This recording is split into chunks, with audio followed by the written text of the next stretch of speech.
Welcome to Bag Work with a Twist. Today, I'm going to teach you about a workout called TENS.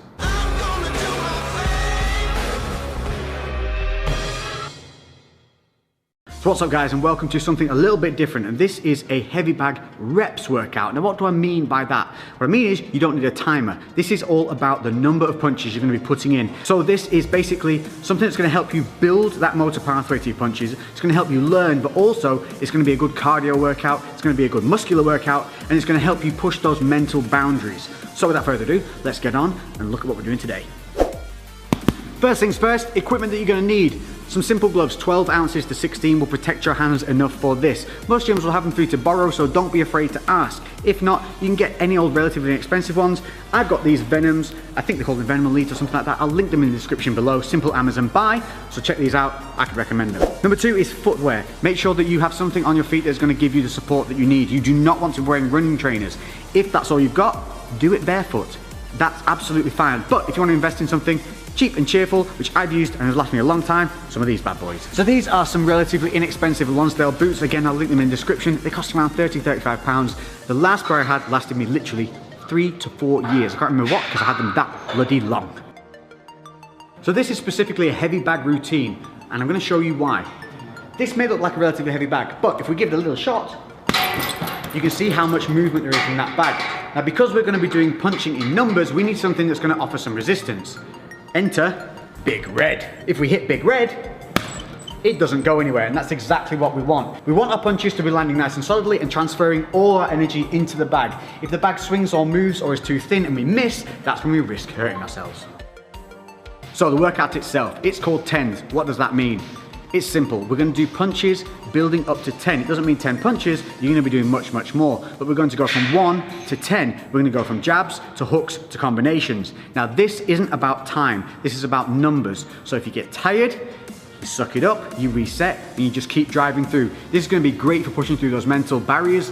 Often, the body can keep going, but the mind quits. This type of training will help you push through those mental barriers and let you know that the body can keep going even when you feel tired. Additionally, this is going to help you build those motor pathways for learning to throw those punches correctly, because this one, again, is not only about time, it's not about speed either. So, we're looking to get some good connections with the bag, we're looking to think about what we're doing with every punch, and we're looking to get better as time goes on. So the way TENS works is simply this, it's numbers of punches. We're going to start on the left side, then move to the right side, so each one is done individually. You're going to start with a single jab, then you're going to do 2 jabs, then 3, all the way up to 10. Then switching to the right side, we're going to start with the straight right, 1, all the way up to 10. Then we go hook, hook, and then we go into the combinations of just 1, 2s. So you're going to be throwing a lot of punches here, but what I want you to do is reset with every single punch. I don't want you just throwing like this, nice and short and sharp. You want to be extending through with every punch, resetting every time. That's going to help you build those motor pathways and good habits, so that when you do the bag work that's free and timed and you're moving around, your natural instinct is going to be to throw that punch correctly and keeping that guarded hand up.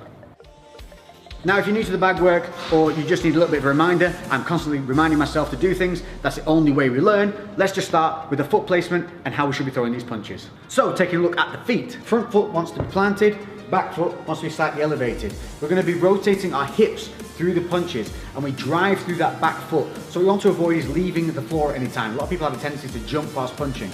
So we want to stay planted, we're going to roll through. I'm right-handed, so my left side is my lead side. If you happen to be southpaw, obviously your right side would be your lead side, and that would be your lead leg. But for me, left leg is a lead leg. From here, I'm going to keep my hands up high, keeping my guard, and you can see my left shoulder is further forward than my right shoulder. So we're not standing square on.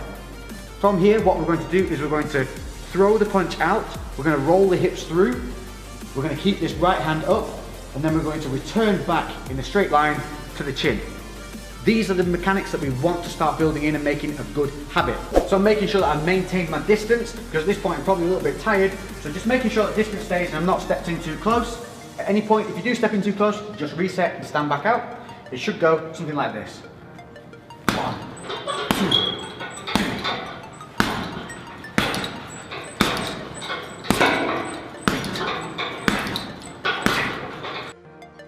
So moving on to the straight right. This is a much bigger shot. So it's going to travel more distance, it's going to be a little bit slower. So again, don't try and go too quickly. We're going to keep that left side forward, not standing too square. we're gonna keep the left guard up this time, and we're gonna roll through with that big right punch, and then bring it back to the chin. So like I said, this is going to be slower, it has to travel further. I really want to roll my hips through, driving off that back leg. So, the right one, keeping that distance, making sure that you've got that range, coming through, bang, bringing that left hand up to guard. So as you come through, get in the habit of just popping that left hand up. So when we're throwing them in multiples, slow it down, make it count.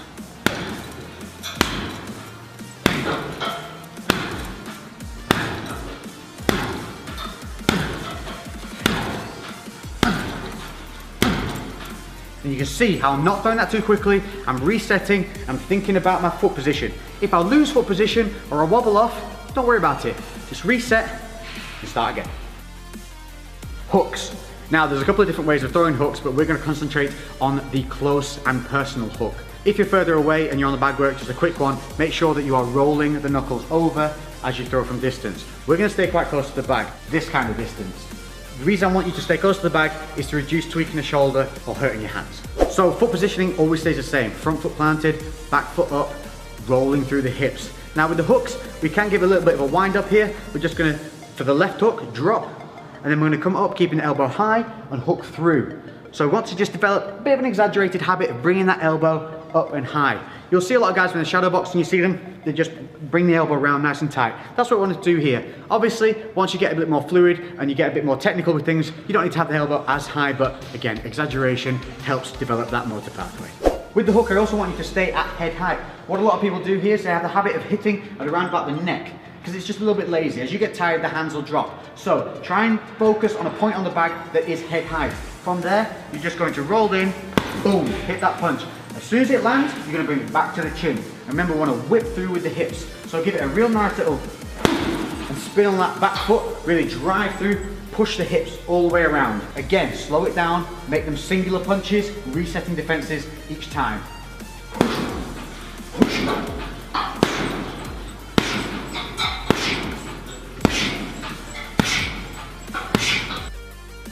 Now if you're like me, one of your hooks will feel more comfortable than the other. For me, my left hook's very natural, but the right hook seems to feel a little disconnected because it's traveling further. With the left hook, I tend to turn my hand over and really bring it in. With the right, I tend to like to punch up close with the hand like this rather than this. So I'll come in with the right hook like so. For me, it just connects better and it feels more natural. But if keeping the hand turned over feels good to you, that's going to help you keep the elbow up. So whichever way you do it, just think about remembering to keep that elbow nice and high, keeping the other side guarded, as always, to keep the elbow nice and high. Noticing as I throw the right, the left comes up to guard that counter punch side.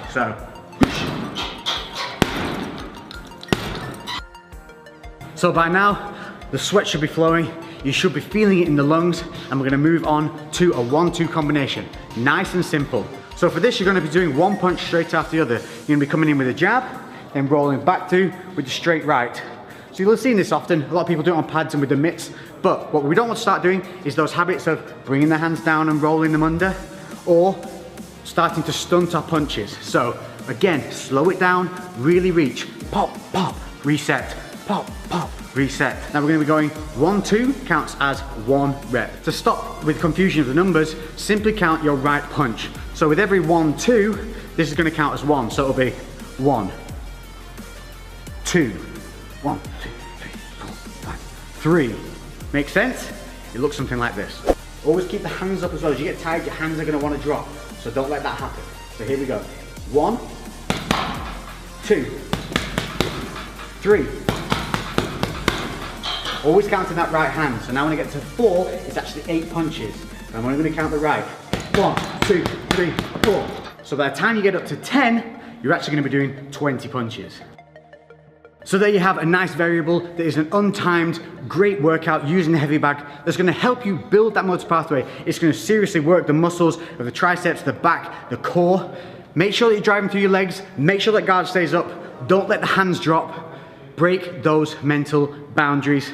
I've been Lex. If you've enjoyed this, make sure to hit that like button. Comment below with anything else you'd like to see on the bag or any questions you might have. And I'll catch you guys in the next episode.